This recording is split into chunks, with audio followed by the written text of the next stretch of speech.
யாரு கேட்ட வீட்டுக்குள்ள வந்தீங்க? முதல்ல வெளியே போங்க. நீங்க யார கேட்டு என் புள்ளைய பத்தி தப்பு தப்பா பேட்டி கொடுத்தீங்க?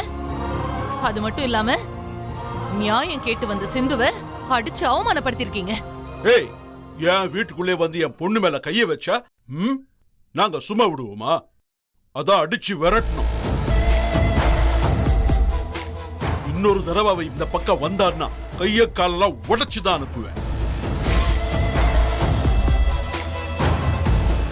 என் புள்ளைய பத்தி தப்பா பேசினதுக்கும் என் குடும்பத்தை ஆள அடிச்சு அவமானப்படுத்தினதுக்கும் திருப்பி கொடுத்துட்டு போலான்னு தான் வந்தேன். என்ன பொருள்? என் கண்ணு முன்னாடியே என் பொண்ணு மேல கை வைக்கிறியா? உன்னை என்ன பண்றேன் பார். இப்பவே போலீஸ்க்கு போன் பண்ணு.